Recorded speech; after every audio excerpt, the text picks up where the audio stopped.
is really going on in the real estate business. So I have three fantastic ladies here on the show today. So we can talk about what is the real deal about your real estate transactions. So we have today escrow, title, and we have hazard insurance. I work with buyers and sellers, and a lot of times buyers and sellers do not know what is going to go on in my transaction. Who do I talk to? Who's going to handle my money? And we're going to talk about that today. I have three ladies here who are my preferred vendors that I use, one of which has probably been one that I've used probably 10 years out of my 24 years of doing business. So, again, I'm going to introduce them today. We're going to talk about the real deal of real estate transactions. My first guest is going to be Julie Pfaffinger. She's with Panco and she's escrow. Hello there. How are you? How are you today? Very good. Very nice. Good, good, good, good. I think I had a little technical difficulties earlier. Right. However, you are on the show today, and we're going to talk about escrow.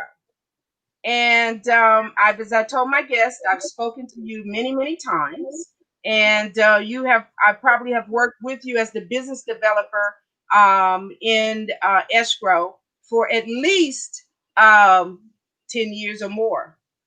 And I've used in your company as my preferred escrow in my profession. And I'm so excited when the client is able to select you guys as the escrow company of choice. So I'm going to let you talk a little bit about escrow. Tell everybody, why is escrow so important? I get clients sometimes that say, what does escrow do? Right. Escrow is one of those things that's hard to, give a quick description of. But I think basically, easiest way to look at it is we're that neutral third party that once you have decided on your real estate agent and you've found your property and you have got your contract written up and you've agreed on price and all of the terms, escrow is the company that you submit to that makes that all happen. So anything in the contract, escrow is responsible to treat all the parties equal, and then we don't take a side. We just make sure that that signed agreement happens in that way. So any changes that are made during that transaction are all done through escrow. We're kind of the hub of the wheel of the transaction. So we deal independently with the seller, the buyer, the listing agent, the selling agent, the lender. We get payoffs for existing loans when we're handling a seller. So we pay off that existing loan. We actually handle all the documents that put the new loans on for the buyer. We make sure that all the documents are notarized through escrow, and that all of your personal, non-public, private information is held safe. Okay. So it's a big responsibility. It is. It is. So as I stated, there's a lot of clients that always ask, what does escrow do? I mean, when we actually sell it, when we actually go into escrow, what that means is once the seller has accepted an offer, the buyer and seller, actually that transaction is 50%. Now everything is negotiable in our contracts. Right. And once that escrow company is selected, a lot of my clients said, oh, I have to do an earnest money or a down payment. How safe is that now that we have wire fraud? So can you talk a little bit about that? Of course. Yeah, wire fraud is very real and it's super important. One of the first things you should do when you open up escrow is contact by phone, talk to your escrow officer. They will send out, if you're the buyer, they will send out wire instructions for you to send in your money. You want to make sure that you do not, you always verify that information with your escrow officer before you do that, because wire fraud takes on many different veils during an escrow period. They can infiltrate an escrow company, an email, pretend that they're an escrow officer and change just one thing and give you different wiring instructions. So you want to make sure that you are on the phone with your escrow officer, confirming the wire instructions that they emailed you, before you send any money. It's super important to be in touch. You have to know them personally. That's right. That's right. Well, I tell you, I've been able to use you all in your escrow company, which is Glen Oaks Escrow, right? Yeah. And you're with the Yeah. Pangogroup. And I'm always so excited when I'm able to use your company because your escrow officers are so efficient. They work hand in hand with the buyer or the seller, whomever I'm representing, because if I'm representing the seller, obviously the listing agent would be the person selling the home, would be my client. There's a Mhm. realtor that represents the buyer, but we're all in the same escrow. Um, and whatever's based on that contract, whatever's in that contract, that is what you all follow through to make sure both parties are actually doing what we agreed, the buyer and seller agreed to do. So, what other concerns you think a buyer and a seller would have in an escrow transaction if they were to go with your company or any company? Mostly, I think that you need to just stay on top of your transaction. If you have any questions about how the process is handled, the agents that we work with are extremely knowledgeable. Leanne's, you're probably their best advocate, for going to for information and confirmation. I would always just make sure that you confirm by phone anytime you're doing anything financial. The documents that we have, a lot of people are very concerned because some of the information that we collect is personal information.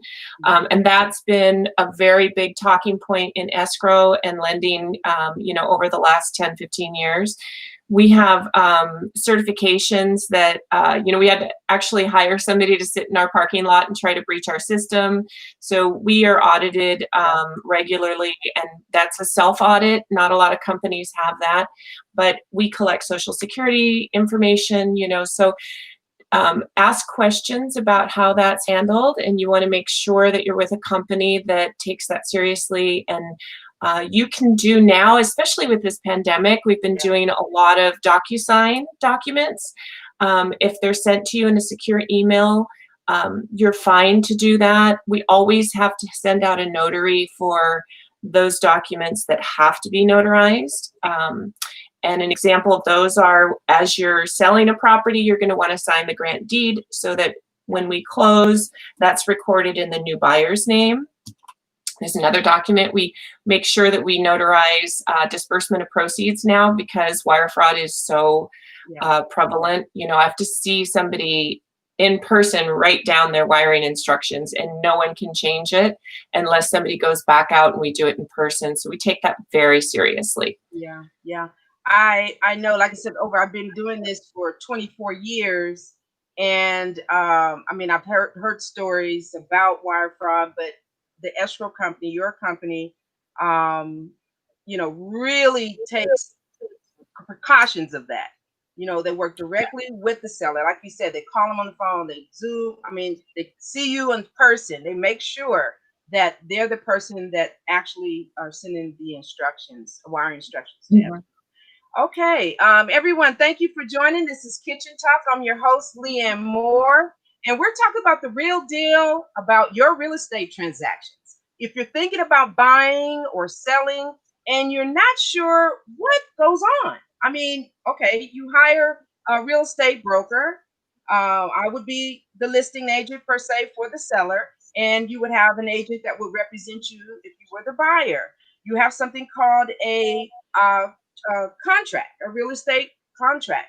Everything that is agreed in that contract between you and the seller, that is actually submitted to escrow. And escrow is responsible to make sure that those timelines are honored. And we have Julie Pfaffinger here, and she's with the Pangogroup, Glen Oaks Escrow out of Pasadena, California. And she's talking a little bit about escrow. if you have any questions, we do have some of the Kitchen Talk fans on. It looks like I had some issues with my sound, but we do have a guest here, Mr. Lonzy Johnson.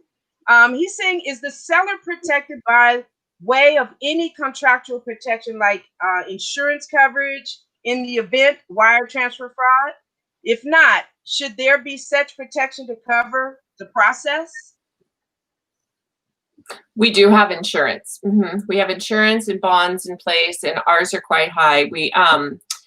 And that's another important question to ask about. So we insure funds. We've got trust funds that are insured, and that's why we make every single possible effort to make sure that we control that's handled correctly.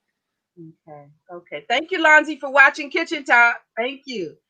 Again, we're here at Kitchen Talk with Julie Pfaffinger. And again, this is an interactive show. We love your comments. So please chime in. This is a good time because, like I said in my opening, you never see these ladies. I mean, chances are you won't see them. You'll see the escrow officer. You might see my title rep. You might see our natural hazard disclosure. But definitely they're there working very hard, and their team, they're working very hard behind the scenes to make sure that everything is in play. Another question, Julie. A lot of times in escrow, escrow catches a lot of things. Like if you're married and you haven't documented that, I guess when you guys ask for a lot of information once you go in escrow. Can you talk a little bit about the package and what kind of things you need from them in order to close? Oh, sure. What you'll get when you open up escrow is there's some standard escrow instructions, and about the first 12 or 13 pages are just standard documentation that go to both the buyer and the seller. They address in there's all kinds of information that we do collect. We collect the information on behalf of the title company, and I know you're going to have a title rep, Lucy, on in just a bit, so she can talk a little bit more about it. But we look for, the state has us clear names and property, and that's title insurance does that, but we have you fill out what looks a little bit like a credit report. And that's to catch things that are unsecured loans. So you might have a lien against your name.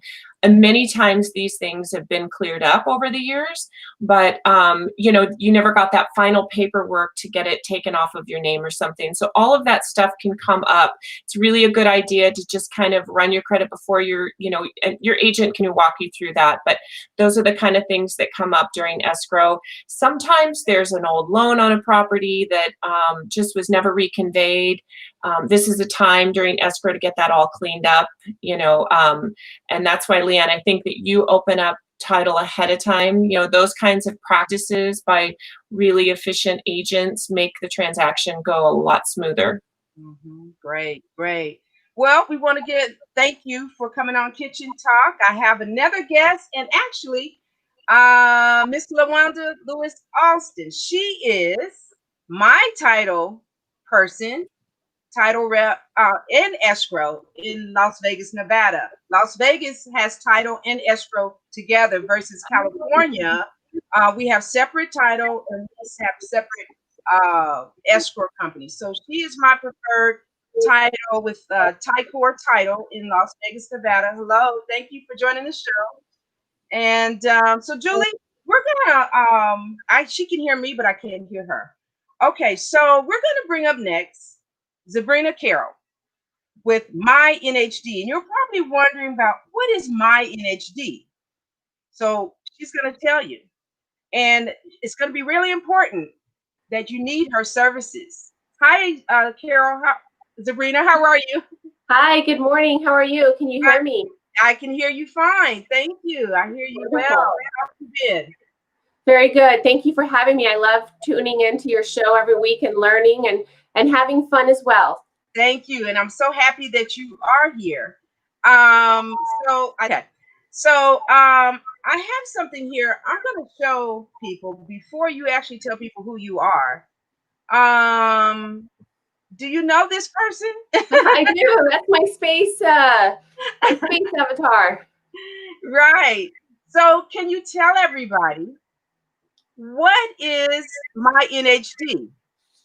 So MyNHD, we are a natural hazard disclosure. So California law requires that a seller discloses any of the natural hazards that that property may be associated with for the potential buyer, and it allows the potential buyer to prepare and plan, et cetera, things like that. So California is a very litigious state, so it's a safety net for a seller and a buyer. Okay. And I mean, what exactly, I mean, does it do? Does it include flood insurance or what is it? So it's not any type of it's not any type of insurance, but it can affect insurance. So there are 6 natural hazard zones that are recognized by the state, and that's what the report discloses. So I have a visual. I don't know if I can try to share it with you now. If you want me to try doing that. Yeah, try it. Go ahead. And if it doesn't work, I can just briefly talk about it really Yeah, quickly. if you can, and then I will see what's going on with Lucy. We're Okay. gonna get your okay, I think it's on the screen here. Let me share that to everyone. Okay. Okay. So go ahead All right. and So, okay. So here are 3 of the 6. And so the FEMA designated special flood hazard area, that will disclose if the property is within a 100-year floodplain. And if that property is, then that means that the flood insurance is required if it has a mortgage. All right. So that's something that, you know, the potential buyer would need to go back to, you know, contact the insurance company immediately and plan for that, get, you know, quotes. The next important hazard is the area of potential flooding due to the dam inundation. And that means that the property could be flooded in the event that a dam fails. Flood insurance is not required for that. Okay, and then the third one is the very high fire severity zone. And that discloses any incorporated areas where the high fire risk exists. And these areas can have specific building and maintenance standards for properties. So, you know, that's something that, you know, the potential buyer needs to take into consideration as well. And it could affect, you know, the insurance rates as well, or maybe possibly if it, for example, if it's in the foothills, you know, high fire, there's a wooden roof. Those are things that, you know, a potential buyer would have to look at. Unincorporated areas where the county or state is responsible for fire protection.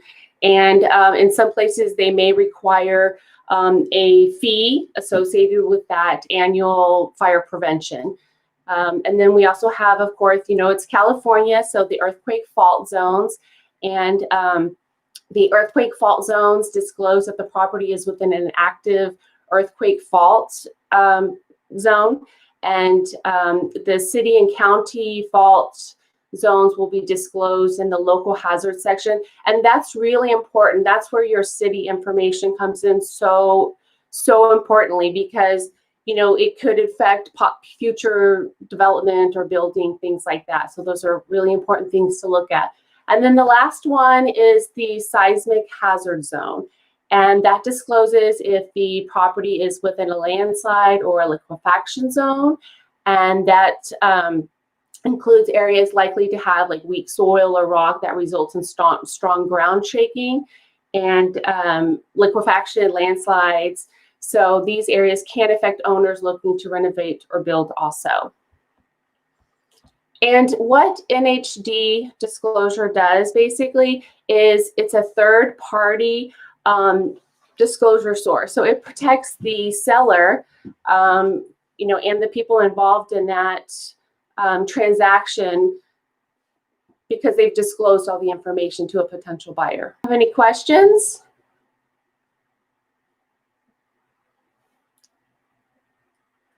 I'm going to ask you a question. I know that you can You have to have that when you have rental property, because in my company here in California, I manage properties, and we have to now disclose. Um, we actually have to order the NHD disclosure for rentals. For So the flood, if it's in a possible flood zone, that's right. yes. Yeah. Okay. Yes, for renters, you do, if it's in a possible flood zone, you do have to provide that to the rentee. Okay. Okay. Well, let's see if we have any questions out here. Well, we have guests on, but we don't have a lot of questions. I have Miss Ware is actually, hey Leanne, how are you doing? Thank you for joining Kitchen Talk. And I see we have Joe Chase and Cynthia Johnson is on. If you're still there, say hello. And it's, I mhm. was just going to add, it's really interesting because California is the only state that requires a natural hazard disclosure That's right. as well. That's right. We have a lot of guests that are in Atlanta, well, Nevada, So they're Chicago. probably wondering That's why? right. What are we talking about? But if you are in another state, title and in escrow is across the board. Okay. So these are some of the questions that you might want to make sure. Am I supposed to have this? Am I supposed to have that? So, this is just some information for those of you who might be thinking about buying or selling and might want to know some questions about what is actually going to have to happen in my transaction. For me, I walk my clients from the very beginning when I get them at the table or now virtually. uh, and we talk about the process, some things that they're going to have to be responsible for. We do encourage all of our clients, our buyers, to get a home inspection. That is very critical that you do get a home inspection. And these things, such as Zabrina is talking about, is considered in a disclosure. So that would be part of the disclosures that the seller should provide in the transaction. Okay, let's see. We have another comment just joined on from Ade. Hey, Ade, thank you. Great program, Leanne. Thank you, Ade, for chiming in. So, Zabrina, we have Lucy back, and we're gonna get her on and talk to her about title, and we'll All come right. back. Bye. Thank you. Lucy Krappman. She's with Old Republic Title Insurance in Pasadena. And Good Lucy, morning. It's a pleasure to be back on Kitchen Talk with Leanne. that's right. And I'm here to talk to you about what title insurance is today. Mhm. As Julie has already touched on, title insurance works very closely with escrow. And what we provide is a policy that protects the homeowner's legal rights to the property. And now this could be a vacant lot, this could be a single family home, a large building. We protect commercial properties. And basically, we're going to protect you against any claims that may arise after the sale is complete, where perhaps another party is claiming to have a right to your property. And it's kind of a unique insurance policy because unlike casualty insurance, the title insurance is an indemnity insurance that has a one-time premium. It's paid at the close of the sale.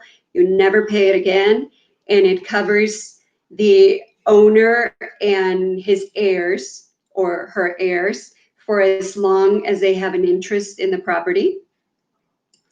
There are two types of insurances that we provide in a sale. The first one is the homeowner's policy, which protects the real estate purchase for as long as you have an interest in it. And then the second one is the lender's policy. And the lender's policy is a policy that your bank is going to require you to have to protect their investment. And in the case of a sale, the homeowner's policy will be paid by the seller in the transaction, and the lender's policy will be paid by the buyer. So basically what happens is when Leanne signs a contract with you. You're going to sell your property, and you decide that this is the right time for you. You call Leanne, and she says, okay, I'm going to come and sign this contract with you. And then she'll contact me, and she'll request a preliminary title report, also known as a prelim. And what we do is we start to work on eliminating any risk before we're prepared to issue you our policy. What the process that title companies use is that we have a title plant, which is a facility where records are maintained and developed, and it's both, as Julie explained, legal descriptions or properties, and also name indexes, which will show as any records for the person attached to the property. And that's important because many times there are judgments against a homeowner that you will find only by looking at the person's name, but they can legally encumber the property, and you're just not seeing it when you bring up the property. So it's a very process. It's not just, you know, going online and looking up the address. And oftentimes we'll find documents or instruments that don't clearly pass title in the chain or history of the ownership. And we call this a cloud on title. Now, our job is to get this all corrected, clear the cloud so that the property can be sold with a clear title. Some of the instruments that can present a cost might be mechanics liens. There may be a judgment. It could be something that was filed for child support. It may be easements where another party has a right to access your property. And in many cases, it's just incorrect administrative mistakes, maybe a notary acknowledgement that was incorrect. And so again, we work very closely with Escrow to ensure that everything is clear and that the transaction can flow smoothly, and we see it through closing. At the end of the escrow company, in this case, Julie would send me or send my title officer all the documents in a package that we would then take to record. And once we record these documents at the county recorder, we provide Escrow with a confirmation. We send them copies of the deeds that were recorded, being the grant deed or the deeds of trust. And then we also provide them with a statement of charges. And at that point, Julie would contact Leanne and inform her that the documents have been recorded and that her client is now the rightful owner of the property. Does anyone have any questions? Well, let's see. We have our viewers here. I guess they're listening. So we're here with Julie Krappman with Old Republic Title. And if you have any questions out there, this is an interactive show. You're with Kitchen Talk with Leanne. And we're talking about the real estate transactions, the real deal, things that you need to know. I'm telling you, a lot of people do not know what, unless they've purchased or sold before, what actually goes on. So this is a good time to really understand. Of course, you can reach out to any of us after the show. We're all on Facebook. If you have any questions about title, we do have a question here. Let's see if we can get, let's see. This is for Lucy. This is from Mr. Lonzy Johnson. It says, in California, the duty defend is greater than the duty to indemnity. If protected litigations ensues against the insured, is there a limit of liability or limit of indemnity for express? In other words, if someone, I believe that's going on to say maliciously brings an action that costs like 1.2 million, in the defense expenses and costs with policy pay these, will the policy pay these expenditures? That was a long one, Mr. Johnson. Thank you, Lonzi. Thank you for that question. Absolutely. This is why it's so important to have title insurance, and it definitely pays for itself. As you know, legal expenses can add up very quickly. And anytime that there is a claim that comes forward because there was perhaps a hidden hazard that was not found in the search, what happens is that we will represent you. We will negotiate with third parties. We will pay the legal costs, and in many cases, we will have to pay claims when it is determined that another's claim warrants it. So yes, in fact, that is the protection that we provide. And thank you for that question, Lonzi, because that's exactly what you don't want to happen. To have a claim, someone says, "Hey, I have a that gives me rights to your property," or perhaps there was an instrument that we never found, and that does come up, and claims are paid. And that's why you want a strong company to represent you. Old Republic Title has been in the industry for over 100 years, and we have very strong reserves. And you want us on your side. That's right. Hopefully, did that answer your question, Lonzi? If not, please chime in again. But I'm going to ask you another question. Explain the CLTA and ALTA. Okay. A lot of times, people ask, what is that on a title? The seller has to pay the title owner's policy before we close, and then you have some other things. Can you quickly explain that? I'm sure the California Land Title Association is CLTA, and then ALTA would be a standard policy. And actually, maybe Julie can help us a little with this, because it really has to do with it's a lender versus a homeowner. Okay. But in this case, the rates are a little bit different. And in fact, what I'm going to do is I'm just going to post the rate sheet. We are very regulated by the Department of Insurance, so the rates are not really something that we can just play around with. Right. Okay. And Okay. Well, so what I'll do is I'll post that on here.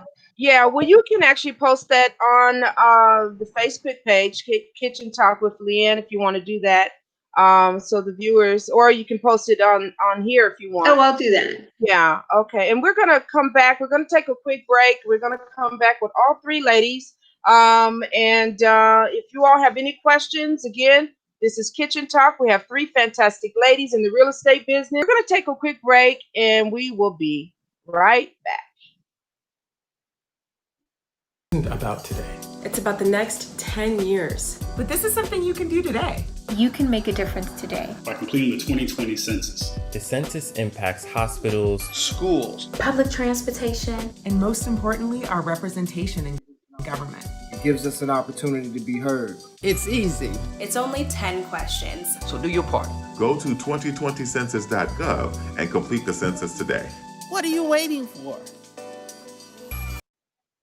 All right, everybody, we're back to Kitchen Talk, and we're talking about the real deal in real estate transactions. So we have Julie Pfaffinger, we have Zabrina Carrol, we have Lucy Krappman. They're all here, and like I said, most of the time, buyers and sellers will never see them. These are the people, me as the real estate broker, that will require certain documents from them, and they supply them for you to review during your escrow transaction. So we're really talking a little bit in depth about what are these things. You know, you look at all this paper. You know, what does all this mean? So we're going to bring the ladies back on the screen. Again, we're here on Kitchen Talk. We have Lucy Krappman with Old Republic Title, and we have Julie Pfaffinger with Pangogroup, Glen Oaks Escrow. It looks like we lost Zabrina. Hopefully, she'll come back on. But let's carry that conversation about the insurance, the CLTA. Julie, can you elaborate a little bit about that? And then the seller's policy and the difference between the two? Yes. So the seller's policy is purchased by the seller for the buyer, because then they would be the new owner of the property. So their title is insured, right? And then the concurrent policy that Lucy mentioned is the buyer's policy. And the buyer buys that for the lender to ensure the lender's position on the property. So if they're making a first deed of trust on the property, they want to make sure that they are the first ones paid off if that property goes into foreclosure. That's basically, it's a lot more complicated than that. And Lucy can explain it, but those are the difference between the seller's policy and the buyer's policy. It's pretty complicated. Yeah, but that basically. So the Alta policy is a little more, I'm sorry. Oh, go ahead. No, go ahead. The Alta policy is a little more expensive, but it has protections that the lender wants, and therefore the Alta policy is required for the loan. That's what the lender is going to require. But again, it's something that is regulated, and when you buy it concurrently with the homeowners, it is at a lower rate than it would be if you were just doing, let's say, a refi, and we're just putting the lender's policy. Right. And, you know, I wanted to just go back to Lonzi's question, because I think I misunderstood the question the first time around, if you don't mind. But our trust funds are insured, and then we also have extensive insurance for errors and omissions. But as far as being insured for a buyer sending their money, you know, to an unauthorized account, I think that that's probably being looked at now, but there's not like an insurance policy, you know, because that's why we have to be so clear about what accounts to use. I hope that answers Lonzi's question. So any money held by us is absolutely insured. It's that wire that we have to make sure that we're careful about. Yeah. Okay. All right, everybody. We're here with Kitchen Talk with Leanne. We have Lucy, Zabrina, and Julie. We're talking about the real deal in the real estate transaction. And we got a comment from Wanda saying, great job. And if you're out there and you have questions about maybe you're in escrow right now, if you're thinking about buying or selling, this is my California team. This is part of it, part of them. This is like the meat and potatoes right here. And again, one would probably say, well, there are many escrow titles out there. There are many escrow companies. There are many natural hazard disclosure companies out there. How can I select these ladies or these companies? Who selects them? Again, everything is negotiable. When you actually find this home that you want to put on, if you want to purchase, or you're a seller, you want to put your home or property on the market, both parties bring their own team of suggestions, so people they want to suggest to use. As a listing agent, I encourage that my seller uses these companies because I'm, you know, I'm just excited to have them. They're very efficient. Again, in terms of escrow, there is an escrow officer that works with both parties. They are third party neutral. Just because we selected them and both parties agree, they don't work for just one person. They work for the seller and the buyer. They're third party neutral. So we have the title here. Title is very important. Like Julie said, I pull title before I list the property because I want to make sure that that person is the seller. You have to do that. You know, we want to see if there's liens on the house. Maybe that can be resolved before the seller puts the home on the market.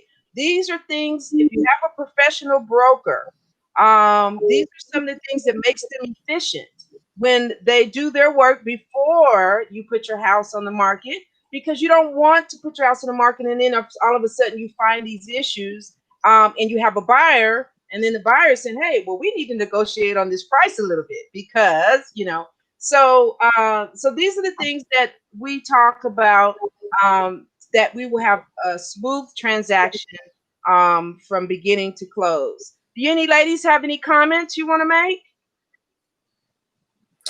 Well, I was going to mention something about family trusts. You know, when you own a property in a trust, it's really important that everybody, we try to catch it at the very beginning. So when you have a family trust, Yes. hopefully you have put your property in that trust. That it happens a lot where people have a trust and they thought they put their accounts in there. But anyway, once you do put that in there, the trust actually owns your property. So when you're selling, it's that entity that's selling your property. So if I have my Pfaffinger Family Trust, and I'm selling my property and I'm getting ready to close escrow and I need to receive my proceeds from the escrow company has to wire to the trust, which means that me as a seller, I have to have an account in that name. We can't, because we don't know the nuances of the trust and we can't begin to even go there. So title clears that trust, trust document and approves it as the actual seller. And then you have to make sure that you have an account in the trust name to even get your money back. And a lot of times, like we just had a signing this morning where we're racing to get that trust account opened so that they can receive their proceeds on their sale. So just know that when you're working with the trust and with you trust. That's very important. And I work with probates and I work with living trust transactions.